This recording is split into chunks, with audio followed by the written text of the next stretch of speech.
Good morning, students. I hope you all are fine and doing good in your studies. I am your IT teacher, Mrs. Preeti Malik. Welcome you to my class. As you all know that we are doing our first unit, which is Functional English, and we have discussed about the 19 sessions of Functional Unit. आज हम करने जा रहे हैं हमारा session number 20, which is workplace communication. जब आप कहीं पे जॉब करते हो या कोई भी आपका वर्क प्लेस है, ऑफिस है और वेदर एनी इंडस्ट्री और कंपनी, तो वहाँ पे अगर आपको कम्युनिकेशन करना है तो वो आप कैसे करोगे. सबसे पहले आता है what is workplace communication. Workplace communication होता क्या है. In the workplace the learners will meet a variety of communication style. They may need to understand how language can mean different things through different people. जहाँ जो आपका work place होता है, जहाँ पे आप काम करते हैं, वहाँ बहुत सी तरह के कम्युनिकेशन स्टाइल्स की वैरायटी देखोगे. आपको ये समझने की ज़रूरत है कैसे अलग अलग लैंग्वेज है, अलग अलग चीज़ों का अलग अलग पर्सनस के लिए क्या क्या मीनिंग होता है. They need to know how to communicate directly and to clarify expectation. ये जानने की ज़रूरत है कि आप कम्युनिकेशन कैसे डायरेक्टली कर सकते हैं, एक्सपेक्टेशंस को कैसे क्लेरिफाई कर सकते हैं. उसके बाद अगर आप कहीं वर्क प्लेस पे जॉब करते हो, कोई आपका वर्क प्लेस है, तो वहाँ पे कम्युनिकेशन करने के लिए आपके अंदर कौन कौन सी कम्युनिकेशन स्किल्स होनी चाहिए. There are two types of communication. Communication दो ही तरह का होता है, या तो फॉर्मल होगा या फिर इनफॉर्मल. इनफॉर्मल कम्युनिकेशन क्या होता है, जो हम अपने फैमिली मेम्बर्स के साथ करते हैं, फ्रेंड्स से करते हैं, वो इनफॉर्मल कम्युनिकेशन होता है. जैसे अगर आप घर पे जिस तरह से बातें करते हो वैसे आप स्कूल में तो नहीं करोगे, या कॉलेज में है तो वहाँ पे तो वैसे उस वे में कम्युनिकेशन नहीं करोगे. तो जो घर पे हम कम्युनिकेशन करते हैं या फिर अपने फ्रेंड्स के साथ करते हैं, वो होता है इनफॉर्मल कम्युनिकेशन. लेकिन जब बात आती है फॉर्मल कम्युनिकेशन की, तो उसमें कुछ एटिकेट्स और रूल्स होते हैं जो हमें फॉलो करने चाहिए. हम अपने वर्क प्लेस कम्युनिकेशन को, फॉर्मल कम्युनिकेशन को कैसे ज़्यादा इफ़ेक्टिव बना सकते हो. अब आप अपने सबॉर्डिनेट्स के साथ, कोलीग्स के साथ, या फिर जो आपके सीनियर्स हैं उनके साथ अपने कम्युनिकेशन को कैसे इफ़ेक्टिव बना सकते हो, उसके लिए कुछ टिप्स दिए गए हैं जो आपको फॉलो करने चाहिए. जैसे first one is be clear and transparent. जो भी आप बोलो उसके बारे में आपको क्लैरिटी होनी चाहिए, ट्रांसपेरेंसी होनी चाहिए. You need to be very clear and transparent in the way you communicate, especially at work. Avoid statements that may be dubious or with a double meaning. Whatever you communicate, be it any changes in the rules, regulations or policies, everything should be explained properly and clearly with examples. जब आप work place पे communication करते हो, आपका communication है clear होना चाहिए, transparent होना चाहिए. जिस भी तरीके से आप कम्युनिकेशन करो, आपको वो सारे स्टेटमेंट्स बोलना अवॉइड करना चाहिए जिनके डबल मीनिंग होते हैं.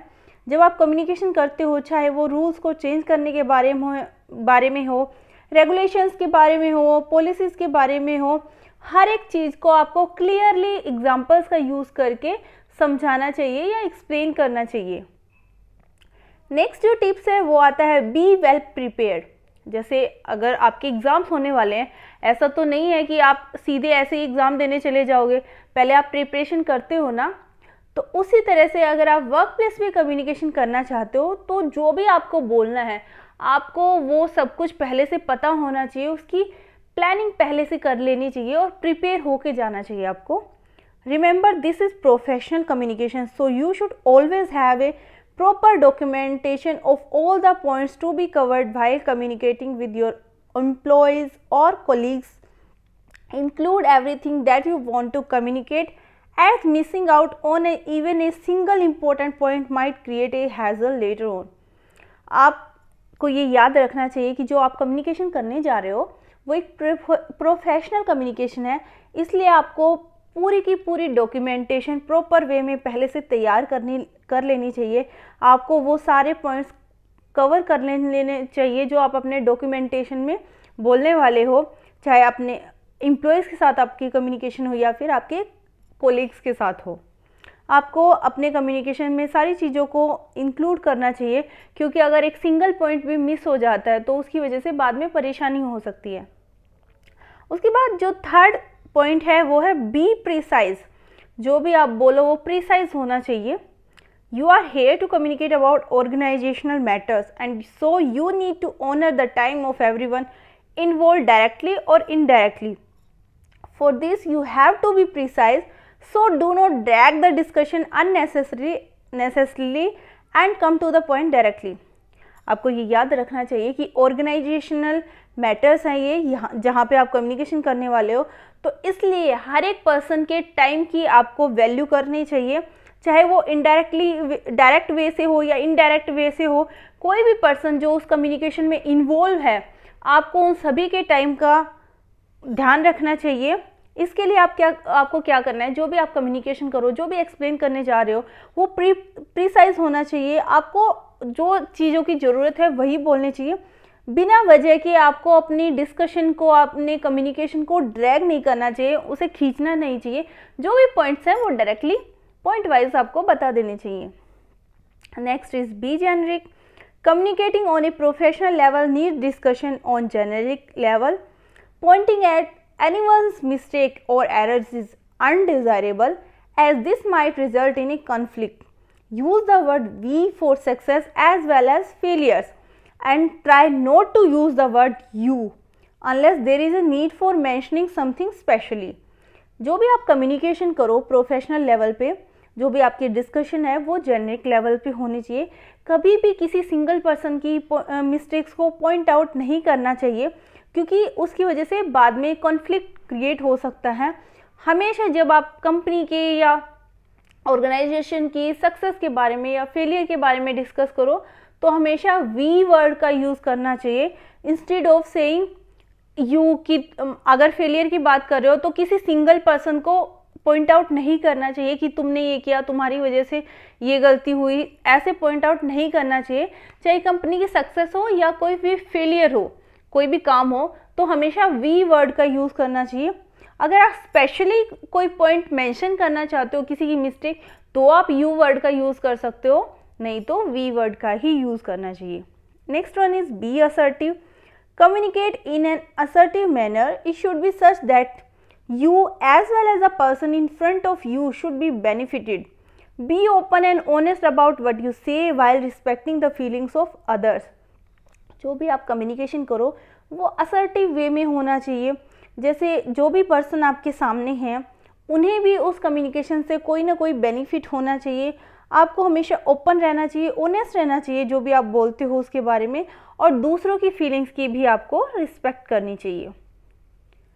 Next point is do not assume. जब भी आप कम्युनिकेशन करते हो सबसे पहले आपको अजम्पशंस नहीं बनानी चाहिए कभी भी किसी पर्सन के बारे में। Never work with any assumptions at least as far as communication is concern. For example, if there is a set of task that need to be perform, make sure you specify all of them along with the end result, and do not assume that everyone involved will know most of the things needed to be done anyway. आपको कभी भी कोई भी काम के बारे में assumptions नहीं करनी चाहिए पहले से। जब कम्युनिकेशन की बात आती है तब तो बिल्कुल भी नहीं। एग्जाम्पल के लिए आपके पास बहुत सारे काम हैं जो आपको करने हैं, तो आपको क्या करना है, हर एक काम को स्पेसिफाई करने की उसके रिजल्ट क्या होंगे। कभी भी आपको जो भी पर्सन उसमें इन्वॉल्व है उनके बारे में कुछ अजम्पशंस नहीं करना चाहिए कि कौन सी चीज़ों को करने की ज़रूरत है, वो आप डिसाइड कर सकते हो, लेकिन अजम्पशंस नहीं करनी चाहिए। Next one is encourage two way communication. हमेशा जब भी आप किसी से भी कम्युनिकेशन करो वो टू वे कम्युनिकेशन होना चाहिए। Always give the other party a chance to speak, ask questions and take the other person's opinion too. Once you have finished speaking, such a two-way conversation form the basis of a healthy communication, and you also come to know about people's thoughts about certain issues. Moreover, you never know who might come up with a great idea, and that too when least expected. जो भी आप communication करो दूसरी party को भी बोलने का chance देना चाहिए, आपको उनसे क्वेश्चंस पूछने चाहिए, उनके ओपिनियंस के बारे में पूछना चाहिए। जब आप जो बोलना चाहते हो, जो आप कहना चाहते हो वो आप फिनिश कर देते हो, तो आपको दूसरे पर्सन्स को चांस देना चाहिए, उनके ओपिनियंस के बारे में पूछना चाहिए। जो टू वे कन्वर्सेशन होता है या कम्युनिकेशन होता है वो एक हेल्दी कम्युनिकेशन होता है। इसके बजाय आपको ये भी जानने का मौका मिलता है कि दूसरे लोगों के क्या थॉट्स हैं, क्या उनके इश्यूज़ हैं। इसके अलावा कई बार अगर आप किसी पर्सन से उनके ओपिनियन लेते हो तो उससे बहुत ज़्यादा आइडियाज़ भी मिल जाते हैं जिनकी आपको उम्मीद भी नहीं होती। उसके बाद नॉन वर्बल कम्युनिकेशन को कैसे इफेक्टिव बना सकते हैं ये एक स्टोरी के थ्रू एक्सप्लेन किया गया है। जैसे ये मुल्ला नसूरुद्दीन स्टोरी है, मतलब इसमें ये समझाने की कोशिश की गई है कि नॉन वर्बल कम्युनिकेशन कैसे होता है, और नॉन वर्बल कम्युनिकेशन का मतलब किसी पर्सन के लिए मीनिंग कुछ और हो सकता है और ये भी हो सकता है कोई पर्सन उसका मीनिंग कुछ और ले जाए। जैसे एक जाने माने स्कॉलर थे, वो अपने टीम मेंबर के साथ एक टाउन को क्रॉस कर रहे थे जहाँ पे मुल्ला नसूरुद्दीन रहते थे। स्कॉलर ने क्या कहा, अपने मिनिस्टर से कहा कि वो ऑनर किए गए हैं वहाँ के मिनिस्टर्स के द्वारा। ड्यूरिंग द सेरेमनी जब चल रही थी तो जो फॉरेन स्कॉलर थे वो चाहते थे कि एक इंटेलेक्चुअल डिस्कशन हो उस पर्सन के साथ जो इस सिटी के अंदर सबसे ज़्यादा नॉलेजेबल है, जिनके पास सबसे ज़्यादा नॉलेज है। तो उसके जो मिनिस्टर्स थे वो कुछ फन करना चाहते थे, तो उन्होंने क्या किया, इमीडिएटली एक सामान भेज दिया, द वाइज फूल कौन है, जैसे कि मुल्ला नसूरुद्दीन। जैसे ये न्यूज़ फैली तो सभी लोग वहाँ पे पहुँच गए ये देखने के लिए बैटल ऑफ विट्स का मतलब होता है एक ऐसी फाइट जो इंटेलिजेंस के थ्रू जीती जाती है। उसके बाद फॉरेन स्कॉलर क्या करता है, वो लोकल लैंग्वेज के अंदर कुछ भी नहीं बोलता, उसे पता ही नहीं होता, और जो नसूरुद्दीन है वो उनको फॉरेन स्कॉलर की लैंग्वेज नहीं आती थी, तो अब वो दोनों एक दूसरे की लैंग्वेज को तो समझ ही नहीं सकते, तो फिर कम्युनिकेशन कैसे किया जाए। इसलिए उन्होंने क्या किया, उन्होंने नॉन वर्बली कम्युनिकेशन का यूज़ करना शुरू किया साइन लैंग्वेज के थ्रू, और पूरी की पूरी ऑडियंस उन्हें बहुत उत्सुकता से देख रही थी। तो जो फॉरेनर था उन्होंने क्या किया, एक स्टिक ली और रेत पर एक बड़ा सा सर्कल बना दिया। उसके बाद मुल्ला नसूरुद्दीन ने क्या किया, उस स्टिक की तरफ देखा और उस सर्कल को 2 पार्ट्स के अंदर डिवाइड कर दिया। उसके बाद फॉरेनर ने क्या किया, एक उसके परपेंडिकुलर एक लाइन बना दी। उसके बाद फिर नसूरुद्दीन ने क्या किया, उस सर्कल को 4 क्वार्टर्स में डिवाइड कर दिया। उसके बाद क्या किया उन्होंने, जो फर्स्ट 3 क्वार्टर थे वो सर्कल के थे, उसके बाद उन्होंने बाकी के रिमेनिंग क्वार्टर्स को पॉइंट आउट किया। उसके रिस्पॉन्स में मुल्ला नसूरुद्दीन ने क्या किया, एक स्विलिंग मोशन की बना दिया, जिससे स्टिक से 4 क्वार्टर्स के बीच में। उसके बाद फॉरेनर ने क्या किया, एक बॉल शेप का राउंड बनाया 2 हाथों से साइड बाय साइड अपनी फिंगर्स का यूज़ करते हुए। उसके बाद नसूरुद्दीन ने क्या किया, उन्होंने अपने हथेलियों का यूज़ करते हुए, अपनी फिंगर्स का यूज़ करते हुए उस पर रिस्पॉन्ड किया, अपना रिप्लाई दिया। उसके बाद फॉरेन स्कॉलर ने क्या किया, उन्होंने क्या किया, नसूरुद्दीन की तरफ अपना सिर झुका लिया। उसके बाद मुल्ला नसूरुद्दीन ने स्माइल की और फिर वो चले गए। बाद में क्या हुआ, जो फॉरेन स्कॉलर थे जो बाहर से आए थे, उन्होंने अपनी तरफ से वो जो स्टोरी थी एक्सप्लेन की कि मुल्ला नसूरुद्दीन है वो बहुत लर्न मैन है, उन्हें बहुत कुछ आता है, बहुत सीखे हुए पर्सन है। फॉरेन स्कॉलर ने कहा कि मैंने उनको बोला जो अर्थ है, जो पृथ्वी है, वो गोल थी, वाज राउंड, गोल थी, और उन्होंने मुझे बताया कि वहाँ पे इक्वेटर था अर्थ के बीच में। उसके बाद मैंने उन्हें बताया कि 3 क्वार्टर्स हैं। उसके बाद अर्थ was water and 1 quarter of it was land, जैसे एक क्वार्टर पानी का है और एक लैंड का है। उसके बाद उन्होंने कहा कि इसके अंदर अंडर करंट्स हैं, विंड्स हैं।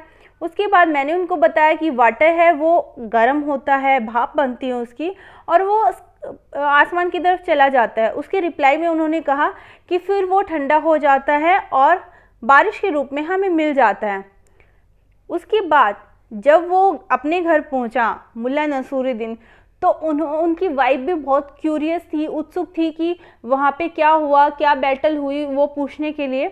तो जो उन्होंने एक्सप्लेन किया वो दूसरे वे में एक्सप्लेन किया उनको। उन्होंने क्या बताया कि एक स्ट्रेंजर आए हुए थे, उनका बहुत अच्छा टेस्ट था। उन्होंने मुझे कहा कि एक बहुत बड़ी ट्रे में हलवा है, मिल्क केक है। मैंने उनको कहा कि मैं केवल आधा ही खा सकता हूँ। उन्होंने कहा कि 3 पार्ट शुगर है इसमें और 1 पार्ट हनी का है। मैंने सहमति दिखाई और उसके बाद हमने मिक्स किया, उसे अच्छे से ब्लेंड किया। उसके बाद उन्होंने मुझे सजेस्ट किया इसे ब्लेजिंग फायर, चलती हुई आग पे रख देना चाहिए। उसके बाद मैंने उनको सजेस्ट किया कि इसमें कुछ हलवे के ऊपर नट्स भी डाल देने चाहिए। उसके बाद ये बहुत ही अच्छा रिवॉर्डिंग डिस्कशन था, ये नसूरुद्दीन ने अपनी वाइफ को बताया और मुझे इस पर बहुत गर्व है कि मैंने फॉरेन स्कॉलर को हलवा बनाने की सबसे अच्छी रेसिपी बताई, जिसके बारे में वो मेरे बहुत आभारी रहेंगे। तो यहाँ पे क्या दिखाया गया है कि जो नॉन वर्बल कम्युनिकेशन है उसका अलग अलग मीनिंग होता है। जो फॉरेन स्कॉलर थे वो तो ये सोचे कि मुल्ला नसूरुद्दीन है, उन्हें बहुत ज़्यादा नॉलेज है मैथ्स के बारे में, उन्होंने क्वार्टर्स के बारे में बताया, अर्थ के बारे में बताया। और ऑन द अदर हैंड जो मुल्ला है वो उस स्टोरी को बिल्कुल अलग ही ले गए कि वो हलवा बनाने की स्टोरी बता रहे हैं। तो ये पॉसिबल था क्या? तो ये क्या बताया गया है कि नॉन वर्बल कम्युनिकेशन जो होता है वो कितना इफ़ेक्टिव होता है। उसके अलग अलग मीनिंग, अलग अलग लोगों के लिए उसके मीनिंग अलग अलग हो सकते हैं, लेकिन इफ़ेक्टिव होता है। उसके बाद ये सैटरडे शिफ्ट वैसे डायलॉग्स दिए गए हैं। उसके बाद वर्क प्लेस सिनेरियोज दिए गए हैं, अलग अलग सिचुएशंस दी गई हैं। आपको बताना है कि इनअप्रोप्रिएट बिहेवियर क्या है, उसके अंदर क्यूज क्या है और कैसे आप उस बिहेवियर को करेक्ट कर सकते हो। जैसे जो चेतना है वो क्या है, कस्टमर रिलेशन ऑफिसर है एक बहुत ही फेमस ब्यूटी क्लिनिक के अंदर, लेकिन उसका जो बिहेवियर है वो बहुत रूड है और जब लोग वहाँ पे आते हैं वो उनसे बात भी नहीं करती है। वो जब बैठ जाती है वो हमेशा क्या करती है, टेबल पे मेन्यू कार्ड टॉस करके आ जाती है कस्टमर्स के और उसके बाद चली जाती है बहुत जल्दी में और गुस्से में। She does not make the people feel welcome. जब भी कोई उसके ब्यूटी क्लिनिक पे आता है वो कभी लोगों को वेलकम भी नहीं करती है। तो यहाँ पे इनअप्रोप्रिएट बिहेवियर क्या है, क्यूज क्या है और इस बिहेवियर को कैसे करेक्ट किया जाता है, वो किया जा सकता है, वो आपको बताना है। Next situation is Chetna works as IT support officer in a college. जो चेतना है वो IT स्पोर्ट ऑफिसर के रूप में एक कॉलेज में काम करती है। He usually slumps and hold his head down. वो हमेशा क्या करती है, स्लम अप करके रखती है, अपने हेड को झुका के रखती है। He often shrugs and frown when someone speaks to him. वो कई बार क्या करती है, अपने शोल्डर को वो श्रग कर लेती है, झुका लेती है या चढ़ा लेती है जब भी कोई उससे बात करता है। तो यहाँ पे इनअप्रोप्रिएट बिहेवियर क्या है, क्यूज क्या है और आप इस बिहेवियर को कैसे करेक्ट कर सकते हो, ये आपको बताना है। ये था हमारा आज का सेशन नंबर 20। आई होप ये आपको अच्छे से समझ आया होगा। अगर किसी भी पॉइंट से रिगार्डिंग आपको डाउट है तो आप मेरे से पूछ सकते हो, वर्क प्लेस कम्युनिकेशन के बारे में, इसकी इंपॉर्टेंस के बारे में, या फिर इफेक्टिव कम्युनिकेशन को कैसे किया जाए, वर्क प्लेस पे अपने कम्युनिकेशन को कैसे इफेक्टिव बना सकते हो। इन चीज़ से रिगार्डिंग कोई भी अगर आपको डाउट हो तो आप मेरे से पूछ सकते हैं। Okay students, have a nice day, take care.